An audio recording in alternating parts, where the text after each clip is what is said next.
자, 남자들이 온갖 사탕 발림으로 여자들과 혼전에 성관계 해놓고 나서 불치성병 감염시키면 어떻게 해요? 그 여자 끝까지 책임지나요? 버립니다. 혼전 임신, 혼외 임신하면 결국 어떻게 해요? 그 여자와 아이를 끝까지 책임지나요? 그 경우에도 보통 그 여자와 아이를 버립니다. 그렇죠? 그 여자가 막 분노해서 그 남자 찾아가고 그 남자 부모님 찾아가서 막 하소연하고 이런 사실을 막 다 얘기해도 보통은 책임지지 않습니다. 자, 근데 이것은 세상 사람들이나 크리스천이나 동일합니다. 오히려 크리스천은 거기서 한술 더 뜨죠. 크리스천 형제가 크리스천 자매에 꼬드겨서 혼전 성관계 하고 나서 뭐 임신하거나 아니면 성병 감염됐을 때 뭐라고 하면서 발을 뺍니까? 나는 하나님 앞에 회개했으니까 됐어. 형제님들, 그거 회개 안 된 겁니다.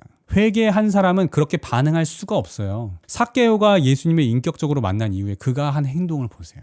어떻게 했나? 그것이 거듭난 사람의 전형적인 반응입니다. 자기가 잘못한 사람들에게 배상과 보상을 하는 것. 누가 삭개오에게 시키던가요? 예수님이 그렇게 하라고 강요한 적 있나요? 그런 적 없어요. 그렇게 시키지 않더라도 거듭난 사람은 그렇게 합니다.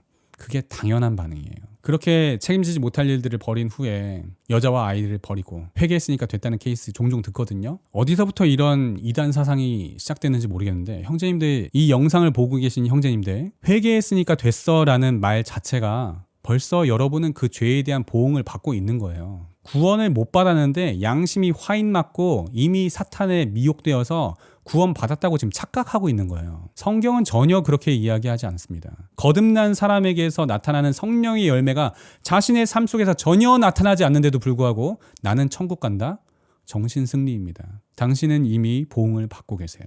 지금 상처치유라는 주제에서는 벗어나서 나중에 편집될지도 모르겠지만 이거 얘기 좀 더 할게요. 제가 좀 이런 사연을 들을 때마다 화가 납니다.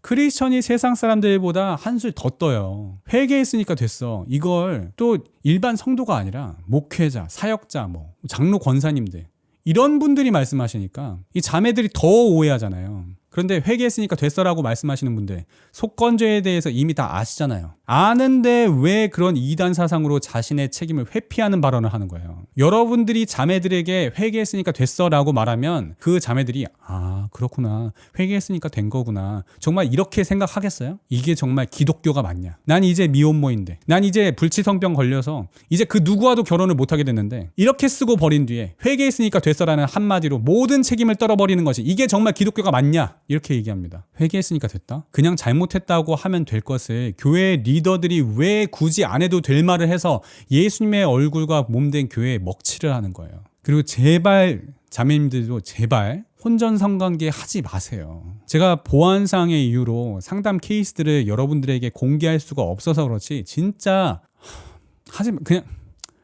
그냥 하지 마세요. 제발 좀 하지 마세요.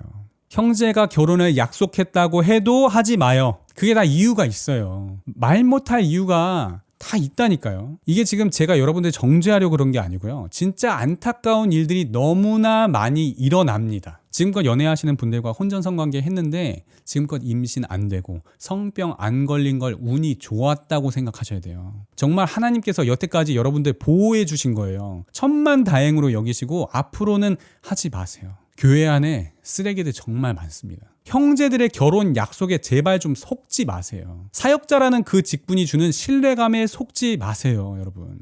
내 사랑하는 우리 전도사님은 다를 거야. 나랑 꼭 결혼하실 거야. 우리 전도사님은 달라. 아니요, 똑같아요. 정말 구별된 전도사님은 애초에 여러분들에게 혼전 성관계 요구 안 하십니다. 그 전도사님이 혼전 성관계를 요구했다는 것 자체가 이미 세상과 전혀 다를 바 없는 전도사라는 겁니다. 사랑하는 사이의 성관계는 죄가 아니다? 성경은 그렇게 말씀하신 적이 없다? 자매님들, 그분들이 성경을 근거로 혼전 성관계에 대해서 아무리 정당화시키려고 노력하시더라도 제발 속지 마요 좀. 그분들의 해석이 틀린 거예요. 이 문제에 있어서만큼은 다양한 해석이 있을 수 있다고 여길 게 아닙니다, 여러분. 이건 정말 그분들의 해석이 틀린 거예요. 당신 같은 평신도가 전도사님, 목사님, 신학생들보다 더 해석이 뛰어나다고 말할 수 있느냐? 물론 그렇게 말할 수 없죠. 자, 그럼 성경을 배제하더라도 여러분들의 인생의 가치만을 생각해서라도 여러분들의 그 인생의 가치가 그렇게 싸구려가 아니에요. 그런데 정말 혼전성관계 하는 순간 싸구려가 될 수도 있어요.